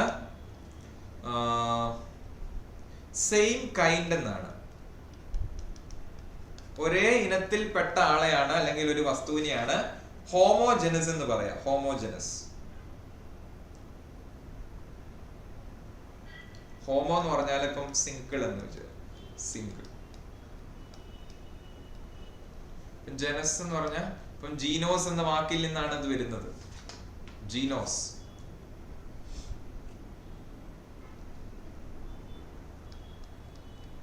That means beginning. Genos sorry kind എന്നാണ്, ബിഗിനിങ് അല്ല, കൈൻഡ്, കൂട്ടം, ഒരു സിംഗിൾ കൈൻഡ്, ഒരു ഗ്രൂപ്പ് എന്നൊക്കെയാണ്. ഇപ്പൊ ഒരേ വിഭാഗത്തിൽപ്പെടുന്ന അതിനെയാണ് എന്ത് പറയാ, ഹോമോജിനസ് എന്ന് പറയാ. ജീനോസ് എന്ന വാക്ക് എന്താണ്, ഗ്രൂപ്പ് എന്നാണ് അർത്ഥം. ഓക്കെ, നമുക്ക് അടുത്തതിലേക്ക് പോയാലോ. ഒരുപാട് ഇപ്പൊ ഈ വേർഡിന്റെ കൂടെ തന്നെ ഒരുപാട് കാര്യങ്ങൾ ഞാൻ പറഞ്ഞു പോകുന്നുണ്ട്. അത് കൃത്യമായിട്ട് അതിന്റെ പ്രാധാന്യത്തോടു കൂടി മനസ്സിലാക്കണം. Okay, one who knows everything. എല്ലാം അറിയുന്നവൻ. എല്ലാം അറിയുന്നവൻ ആരാ?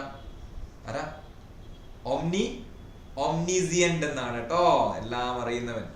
omni എന്ന് പറഞ്ഞാല് all എന്നാണ് അർത്ഥം. all, എല്ലാം അറിയുന്നവൻ എന്നാണല്ലോ. ഈ സിയൻഡ് എന്ന വാക്ക് വരുന്നത് സിയൻഡ എന്ന വാക്കിൽ നിന്നാണ് കേട്ടോ. സിയൻഡിയ, സിയൻഡിയ, സിയൻഡിയ. സിയൻഡിയ മീൻസ് നോളജ് എന്നാണ് അതിന്റെ അർത്ഥം. നോളജ്.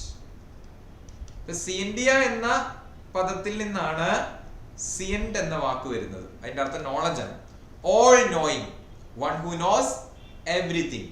അപ്പൊ എന്താണോ ഓംനി പ്രസന്റ്? ശരി ഉത്തരം ഇതാണ് കേട്ടോ. ഇതെല്ലാം സർക്കിൾ ചെയ്ത ഇപ്പം ശരി ഉത്തരം ഏതാന്ന് തിരിയില്ലല്ലോ. ഇതാണ് ശരി ഉത്തരം എന്ന് മനസ്സിലാക്കുക. ഓംനി പ്രസന്റ് എന്ന് പറഞ്ഞാൽ ഇത് ഓൾ എന്നാണ്. പ്രസന്റ് എന്ന് പറഞ്ഞാൽ സന്നിഹിതനായിരിക്കുക എന്നാണ്. സർവവ്യാപി,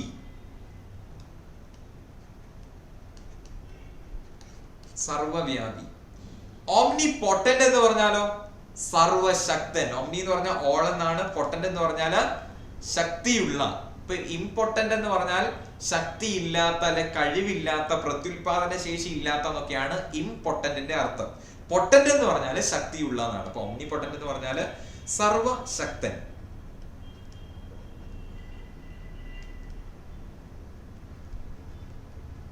എന്ന് മനസ്സിലാക്കണം കേട്ടോ. ഒപ്റ്റിമിസ്റ്റ് നമ്മൾ ഓൾറെഡി കണ്ടല്ലോ. പെസിമിസ്റ്റിന്റെ ഓപ്പോസിറ്റ് ആണ് ശുഭാപ്തി വിശ്വാസമാണ് കേട്ടോ.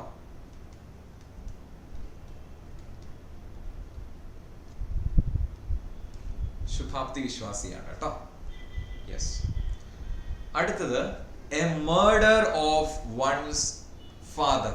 പിതൃഹത്യ ഇല്ലേ, പിതൃഹത്യ.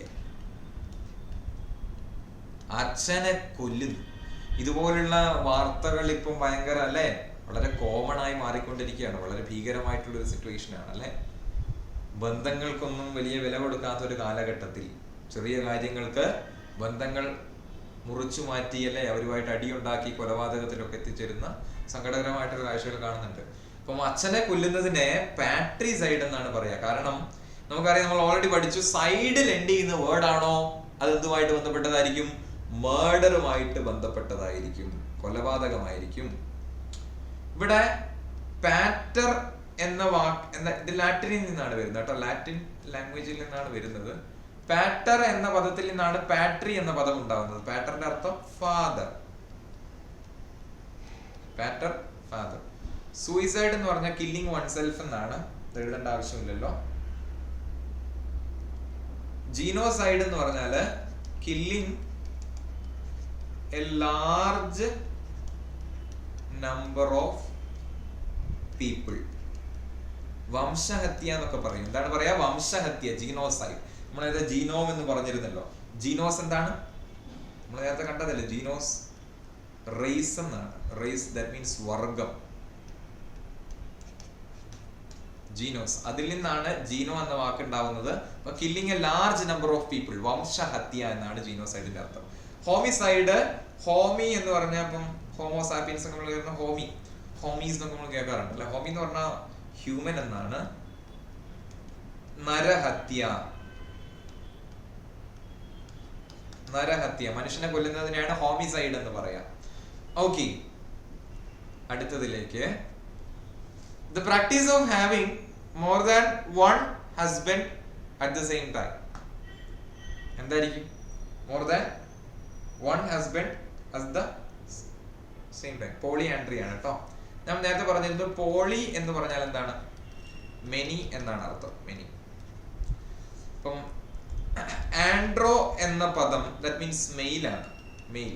ആൻഡ്രോ എന്ന പദം മെയിൽ ആണ്. അപ്പൊ പോളിയാൻഡ്രി എന്ന് പറഞ്ഞാലോ having more than one husband at the same time. പോളിഗാമിയോ? ഗാമി ഞാൻ പറഞ്ഞു ഗാമോസ്, മാരേജിൽ നിന്നാണ് വന്നിട്ടുള്ളത്. ഒന്നിൽ കൂടുതൽ കല്യാണം കഴിക്കുന്ന ആളെ ആയിരിക്കും അല്ലേ പറയാം. Yes,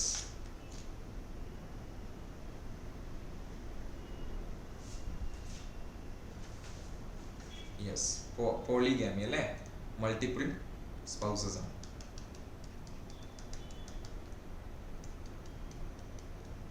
multiple spouses.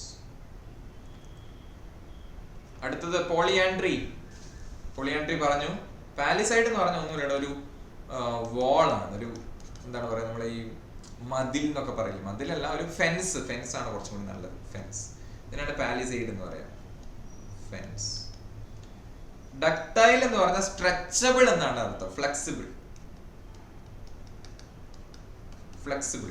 നമ്മൾ ഡക്റ്റിലിറ്റി എന്ന് പഠിച്ച ഓർമ്മയില്ലേ? ലോഹങ്ങളുടെ സവിശേഷത എന്നൊക്കെ പറഞ്ഞ് ചെറിയ ക്ലാസ്സിൽ മാലിബിലിറ്റി, ഡക്റ്റിലിറ്റി എന്നൊക്കെ പറഞ്ഞില്ലേ? ഡക്റ്റിലിറ്റി അതിന്റെ സവിശേഷതയാണ്. അങ്ങനെയുള്ള സാധനങ്ങളെ ഡക്ടൈൽ എന്ന് പറയും.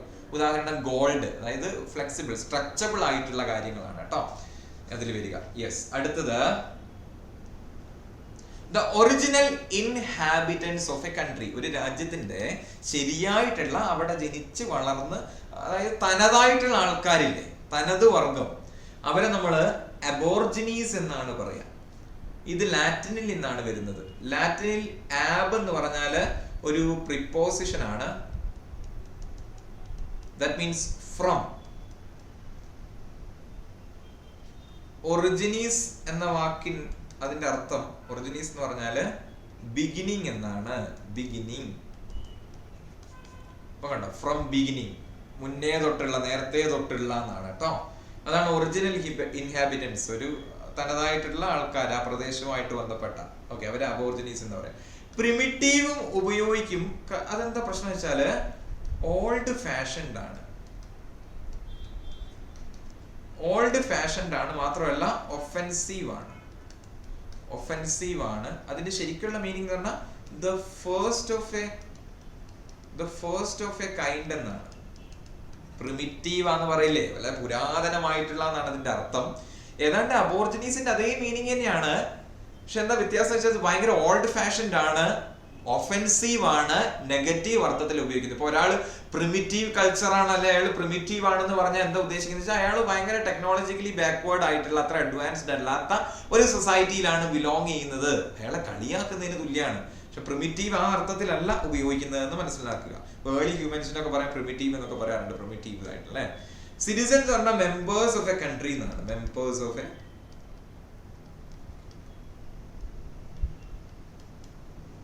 കൺട്രി.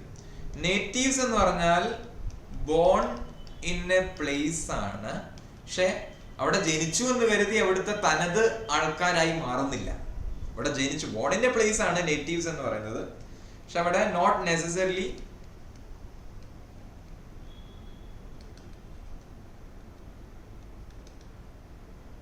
OG പീപ്പിൾ എന്ന് കൊടുക്കുക അല്ലെ. OG.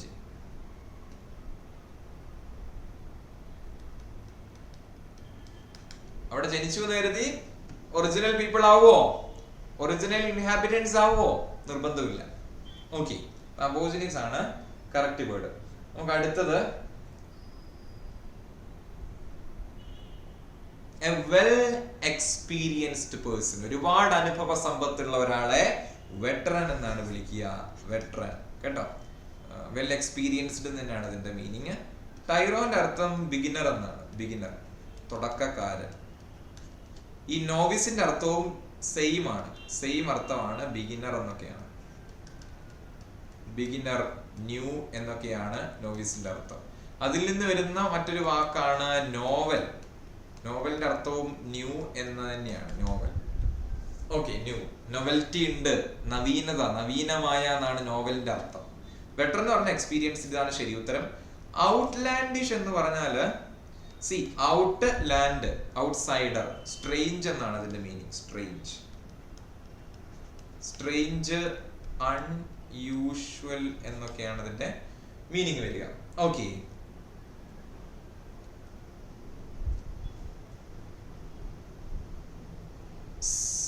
false name assumed by a writer. ചിലരൊക്കെ സ്വന്തം പേരെഴുതാതെ നമ്മുടെ രചനകൾ പുറത്തിറക്കാറുണ്ട് അവരുടെ, അല്ലെ? സ്വന്തം പേരെഴുതില്ല, ഒരു തൂലികാ നാമമായിരിക്കും ഉപയോഗിക്കുന്നത്. ഉദാഹരണം നമ്മുടെ ദിലീപ്, ആക്ടർ ദിലീപ്, അദ്ദേഹത്തിന്റെ ഒറിജിനൽ പേരെന്താണ്? ഗോപാലകൃഷ്ണൻ അല്ലേ? അതേപോലെ മുഹമ്മദ് കുട്ടിയാണ് മമ്മൂട്ടിയായി മാറിയത്. അപ്പൊ അതേപോലെ ചില തൂലികാ നാമങ്ങൾ വല്ല റൈറ്റേഴ്സ് ഉപയോഗിക്കും. അതിനെ എന്താ വിളിക്കുന്നത്? ഫോൾസ് നെയിം, സ്യൂഡോണിം എന്നാണ് പറയാ. ഈ സ്യൂഡോ എന്ന് പറഞ്ഞാൽ തന്നെ അതിന്റെ മീനിങ് ഫോൾസ് എന്നാണ്. സ്യൂഡോന്റെ മീനിങ് എന്താണ്? ഫോൾസ് എന്നാണ്. ഉദാഹരണം സ്യൂഡോ സയൻസ് എന്ന് പറയാറുണ്ട്. സ്യൂഡോ സയൻസ് എന്ന് പറഞ്ഞാൽ സയൻസ് അല്ലാത്തത്, അശാസ്ത്രീയമായിട്ടുള്ള കാര്യങ്ങളെയാണ് സ്യൂഡോ സയൻസ് എന്ന് പറയുന്നത്. സ്യൂഡോണിം, ഇപ്പൊ നിമ്മിനെ നെയിം ആയിട്ട് കരുതുക. ഓക്കെ, ഫോൾസ് നെയിം എന്നാണ് അതിന്റെ മീനിങ്. ഒബ്സലേറ്റ് എന്ന് പറഞ്ഞാൽ ഔട്ട്ഡേറ്റഡ് ആണല്ലോ, നമ്മൾ ഓൾറെഡി ഏതോ ഒരു ക്വസ്റ്റ്യനിൽ കണ്ടു. ഔട്ട്ഡേറ്റഡ്. ഫെയ്റ്റലിസ്റ്റ് എന്ന് പറഞ്ഞാല് വിധിയിൽ വിശ്വസിക്കുന്ന ഒരാള്. വിധി, someone who believes in fate. Erratic എന്ന് പറഞ്ഞാല് ഇൻകൺസിസ്റ്റന്റ് എന്നാണ്. ഇൻകൺസിസ്റ്റന്റ് ആണ്. ഫെയ്റ്റിൽ വിശ്വസിക്കുന്ന ആളാണ് കേട്ടോ, വിധിയിൽ അല്ലെ തലവരയിൽ വിശ്വസിക്കുന്ന ആളെയാണ് ഫെയ്റ്റലിസ്റ്റ് എന്ന് പറയാം. ഇറാറ്റിക് എന്ന് പറഞ്ഞാൽ ഇൻകൺസിസ്റ്റന്റ് എന്നാണ് അതിന്റെ അർത്ഥം. Okay, that which cannot be conquered or defeated. Invisible അല്ല, അതുമായിട്ട് ഏറെ സാദൃശ്യമുള്ള ഇൻവിൻസിബിൾ ആണ്. തോൽപ്പിക്കാൻ സാധിക്കാത്ത എന്നർത്ഥമുള്ള പദമായിട്ട് വരുന്നത് ഇൻവിൻസിബിൾ. ഇൻവിസിബിൾ എന്ന് പറഞ്ഞാൽ cannot be seen എന്നാണ്. നമുക്ക് കാണാൻ കഴിയാത്ത കാര്യത്തെയാണ് ഇൻവിസിബിൾ എന്ന് പറയാ. അതിൽ നിന്ന് ഒരു എൻ ചേർന്നിട്ടുള്ള ഒരു സി വന്നിട്ടുള്ള ഇൻവിൻസിബിള് കംപ്ലീറ്റ്ലി ഡിഫറെന്റ് മീനിങ് ആണ്. ദാറ്റ് മീൻസ് തോൽപ്പിക്കാൻ സാധിക്കാത്ത എന്നാണ്. ഇപ്പം ഈ വിൻസിബിൾ എന്ന വാക്ക് വരുന്നത് വിഞ്ചീരെ എന്ന ലാറ്റിൻ വാക്കിൽ നിന്നാണ്. വിഞ്ചീരെ, അതിന്റെ അർത്ഥം ടു കോൺക്വർ എന്നാണ്. തോൽപ്പിക്കുക എന്നാണ് വിഞ്ചീരിയന്റെ അർത്ഥം. അതിൽ നിന്നാണ് വിൻസിബിൾ എന്ന വാക്ക് വരുന്നത്. ഇൻവിൻസിബിൾ എന്നാവുമ്പോൾ തോൽപ്പിക്കാൻ പറ്റാത്ത. ഇത് ലാറ്റിന്റെ എക്ലേസിയാസ്റ്റിക്കൽ പ്രൊനൗൺസിയേഷൻ ആണ് കേട്ടോ. ഓക്കെ, ഇമ്മോർട്ടൽ എന്ന് പറഞ്ഞാൽ മരണമില്ലാത്ത. അമർത്യൻ എന്ന് പറയും. അമർത്യൻ, മർത്യൻ മരണമുള്ള, അമർത്യൻ മരണമില്ലാത്ത. ഇമ്മോർട്ടൽ, ഇമ്മോർട്ടൽസ് എന്ന് പറയില്ലേ, ഏഞ്ചൽസ് ഒക്കെ ഇമ്മോർട്ടൽസ് ആണെന്നൊരു പൊതുവെ ഒരു കോൺസെപ്റ്റ് എല്ലാ റിലീജിയൻസിലും ഉണ്ട് അല്ലെ. മോറൽ എന്ന് പറഞ്ഞാൽ റിലേറ്റഡ് ടു എത്തിക്സ് ആണ്. എത്തിക്സുമായിട്ട് ബന്ധപ്പെട്ട ഏതൊരു കാര്യത്തെയും മോറൽ എന്ന് പറയാം. മലയാളത്തിൽ ധാർമ്മികമായ. ഓക്കെ, യെസ്, അതോടുകൂടി നമ്മുടെ വൺ വേർഡ് സബ്സ്റ്റിറ്റ്യൂഷൻസ് കഴിഞ്ഞിരിക്കുന്നു. ഒരുപാട് വാക്കുകൾ, ഏകദേശം ഒരു 10-18ഓളം ചോദ്യങ്ങളാണ് ഞാൻ എടുത്തത്. പക്ഷെ അതിൽ തന്നെ ഓരോ വാക്കുകളെ പറ്റി, അതിന്റെ റൂട്ട്സിനെ പറ്റി വിശദമായിട്ട് സംസാരിച്ചിട്ടുണ്ട്. ഒരു പേപ്പറും പേനയും ഒക്കെ എടുത്തിട്ട് ഈ വീഡിയോ കാണാനിരിക്കുക. പറഞ്ഞു തന്നിട്ടുള്ള കാര്യങ്ങൾ കൃത്യമായിട്ട് രേഖപ്പെടുത്തുക. അടുത്തൊരു ക്ലാസ്സിൽ പുതിയൊരു ടോപ്പിക്കുമായിട്ട് കാണാം. Thank you.